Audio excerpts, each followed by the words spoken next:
I've lived on the Chesapeake Bay all my life. It's my home. It's a vast, rich ecosystem, provides home for numerous species of plants and animals. It's a place that meets freshwater rivers. It's the largest estuary that lies off the Atlantic Ocean. For 400 years, my ancestors have crabbed and fished in the bay. My daddy was a waterman, and his daddy was a waterman. We have a proud tradition, and we work hard. My day generally starts before daylight. That makes for a long day. I do love being on the water. At 52 years old, I can't imagine doing anything else. Being a waterman ain't what it used to be. So much has changed from when I was a boy out fishing with my dad. The oysters are nearly gone and crabs are at an all-time low. The fact is, the crab catch in the Chesapeake Bay has dropped over 70% in the last 10 years. Maryland and Virginia imposed regulations to cut the crab catch by 34% next year. That means for us watermen that the crab season has been cut short by 1 month and the dredging season has been cut altogether. That's 5 months without being able to work. That's a hard blow for watermen and their families. But I can tell you one thing we need to do. If we don't get together as one group of people and go to VMRC and go to Richmond and fight for what we got, we're out of business. I'm opposed to the new regulations on today's agenda. First, there's going to be catch reduction whether we like it or not. The second one is that everyone is watermen in this room, including myself, is going to take a hit. It should be watermen or people that knows the industry, the seafood industry. They should be making our laws, not people that don't know anything about it. We have been working very closely with our Maryland partners, the Maryland fisheries experts, the Virginia fisheries experts. I work very closely with my counterpart, Secretary John Griffin and his team in Maryland. And we have very much wanted to make this a bi-state effort because we both have the Chesapeake Bay. It's not just a Maryland issue, it's not just a Virginia waters issue. We've wanted to approach this with Maryland as a Bay-wide issue, and they have been very, very receptive. So we've had our fishery scientists teaming with their fishery scientists to all look at it very scientifically and agree on what the numbers really are. And there is no disagreement among the experts as to what the numbers really are. And who's to say that by what we're doing, we're going to bring the crabs back? And if we do bring them back, and all the industry and all the participants have been put out of business because of our reaction, what do we bring them back for? And who are we bringing them back for? Because once places like this close behind me, we don't reopen next year. Just like if I don't have crab meat to sell my customers next week, next month, next year, they're not going to be calling me next year when I decide to open back up. They've found somebody else, and probably of a foreign descent. So you've got to be able to manage and place regulations that allow people some flexibility to stay in business and stay competitive, and yet bring the harvest levels back to where, you know, the population will thrive and can sustain itself.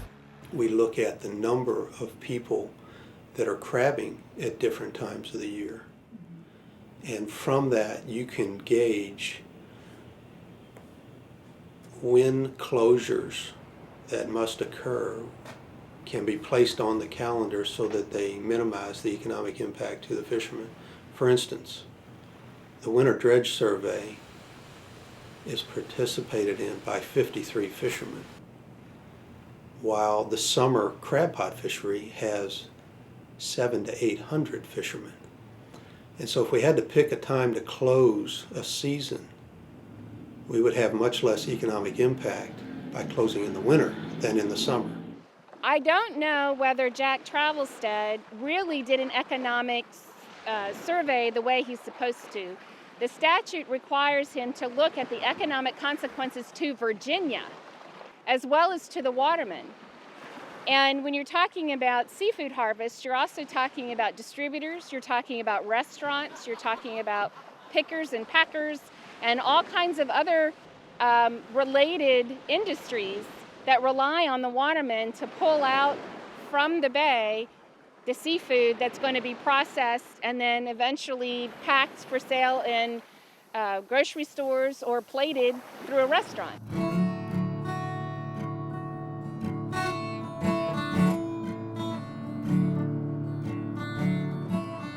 There's been a misconception about watermen are out there to take the last crab out the bay. If we deplete the crab stock, how are we going to feed our families next year? It's like a merchant who doesn't bother to restock his shelves. How will he stay in business? Many watermen believe that crabs run in cycles. Just how do they count crabs anyway? They're getting grants to study these crabs and stuff like that, and they don't want to show an increase in them. They might show a small increase here or there, but now, next year, they're going to want to say, talk about how many crabs it is, how the regulations have saved crabs. The regulations haven't, you can't save something, they're already there. Crabs will come and go. The one that I'm sure you're referring to is the Winter Dredge Survey, and that's conducted annually. And we sample 1,500 locations throughout the Chesapeake Bay, and we sample it in coordination with Maryland Department of Natural Resources. It's a collaborative survey. And one of the problems that I think the watermen view is that we don't just simply sample where there are crabs. We sampled what in ecological terms is called random sampling or stratified random sampling. And that's what you need to do to be able to estimate, get an accurate estimate of abundance of the blue crab. You have to sample where it is and where it isn't. And where it isn't, it's still within the range of the crab population of the bay. So we basically have to sample. And then from that, it can tell us exactly how many crabs, so we can get an accurate estimate of total crab abundance. Here's the middle of Chesapeake Bay. I look out here, and I don't see a boat today. So now here's the middle of Chesapeake Bay. I remember a time when a man could make a living with 100 crab pots. This used to be a sustainable fishery. Watermen are being made the scapegoat for a much bigger problem. One thing that everybody agrees on is that water quality is causing the decline of the blue crab. It's pretty clearly with a creature like crabs that the environmental situation has a lot more to do with their reproductivity and their abundance than short-term impacts like fishing. Now, that's not to say that fishing is not an important factor and can be the most important factor in certain fisheries in certain contexts. But as a lot of the watermen are upset now, to just manage the watermen and not look at the greater context of what they work within, especially the ecological integrity and productivity of the system that supports them, that's a big fallacy. And so, in some ways, for regulators, the watermen are low-hanging fruit because they haven't been able to do what's necessary to protect the ecological integrity and productivity of the bay.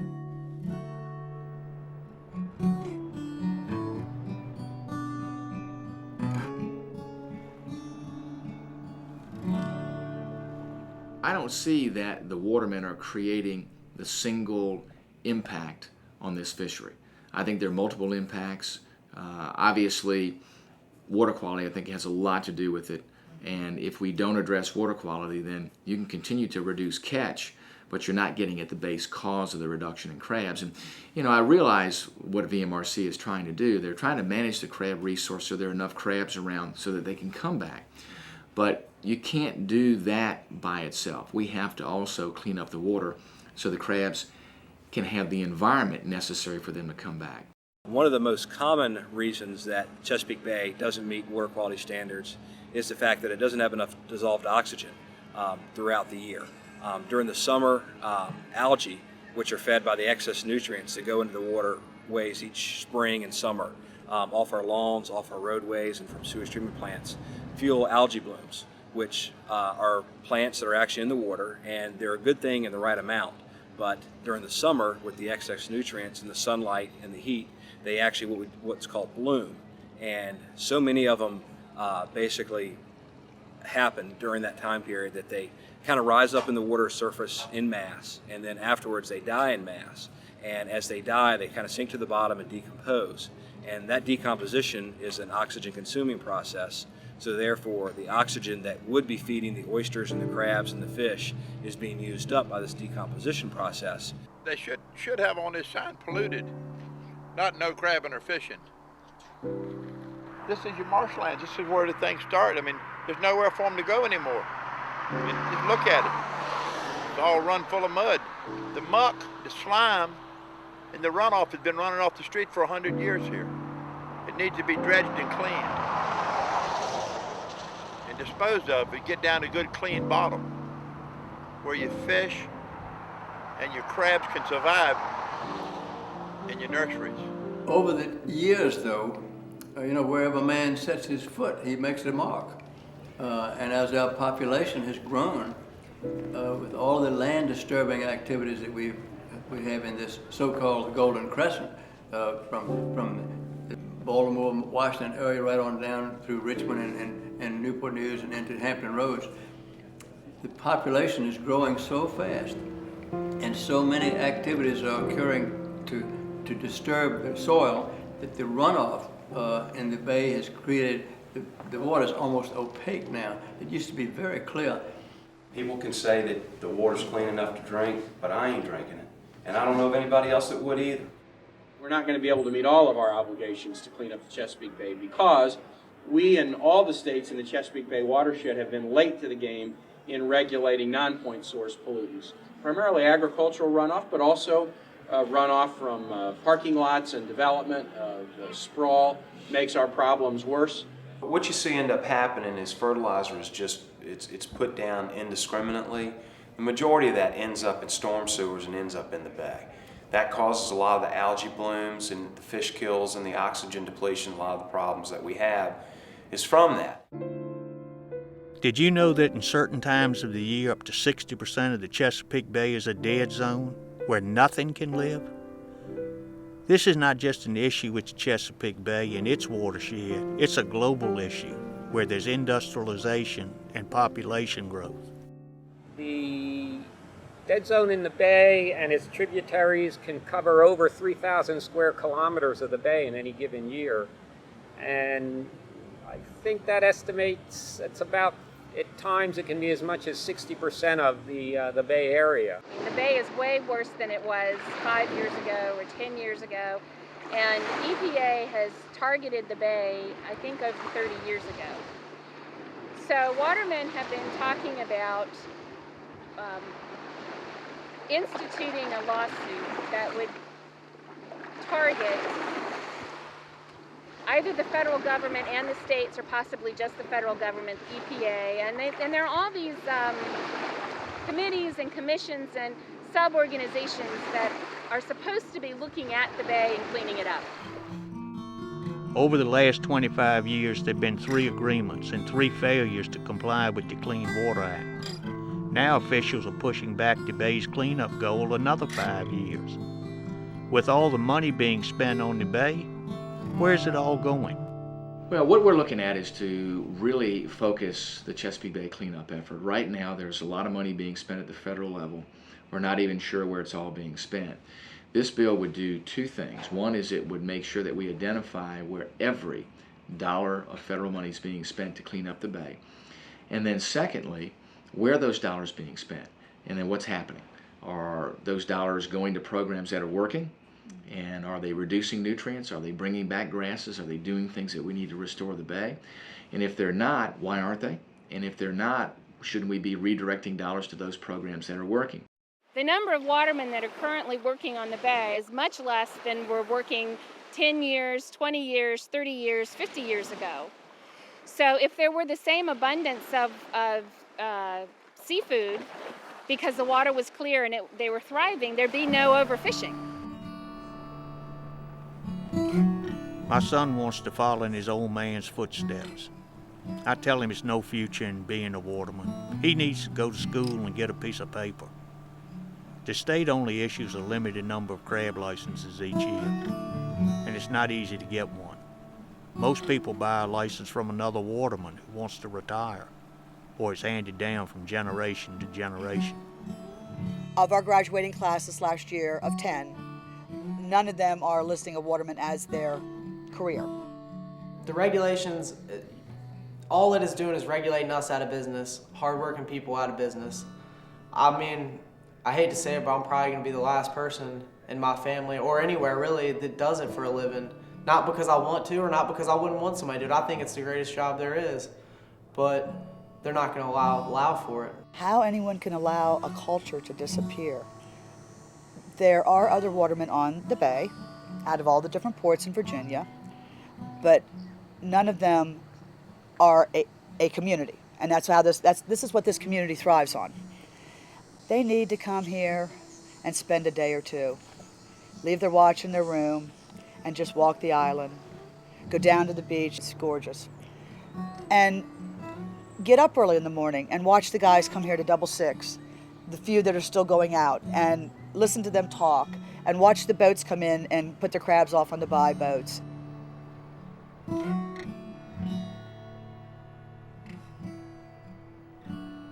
I've been working on the water ever since I was 16, and I'll be 81 this November coming. We used to go out there and make good days work, and everything was perfect. Plenty crabs. There weren't such thing as you didn't have no crabs.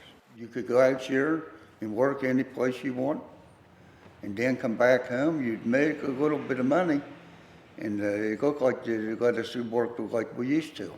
There's nothing more romantic than seeing a waterman up at first light in a crab boat, pulling a crab pot, and making his living off of what Mother Nature provides. I mean, there's just something very basic about that that goes right to the root of who we are as Americans. You look at the farmers, you look at the watermen, they're all folks that work extraordinarily hard. Well, I hope we're going to win. Again, the crab as a species, it's a very resilient creature. And if you allow it to thrive, it will. When we look back and see that the last 10 years, 8 or 9 of those years, there have been overfishing, overharvesting of the crab. We're not giving it a chance. We typically don't want to take from the water any more than 40% of the crabs that are there. Last year we took 60%. We cannot allow that to keep happening.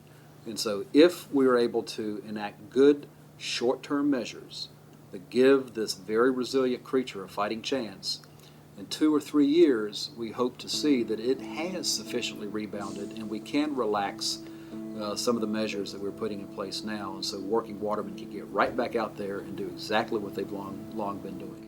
Some of the boys don't know if they'll make it till next year or not. There's been some that have sold their boats and taken on land jobs. When you look at it on the Chesapeake Bay, it's a beautiful view. But when you get down in the water 2 or 3 feet, that's a different story. I don't think I'll ever see the bay clean again. We all have to work together. If you live in or around the Chesapeake Bay or its watershed, we all need to become stewards of the earth and leave the bay a better place for future generations. One thing's for sure, if we don't work to clean up the bay, one species after another will disappear, including the watermen. Watermen are not out to take the last crab out the bay. We're not looking for a handout from the government. We just want to work. Just let us work. Well, I used to work at dead rise on the Chesapeake Bay till the fish went south. The oysters went away, and now I just sit on this dock all day, watching the tide roll in. But I remember back in '59 when the waters were rich. We worked all the time and we all got together and towed the line. Those were the good old days out on the Chesapeake.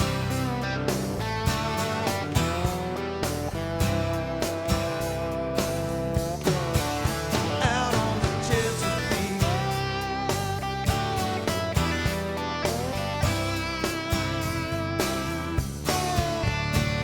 My son got in the desk job up in Baltimore. He said he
it, done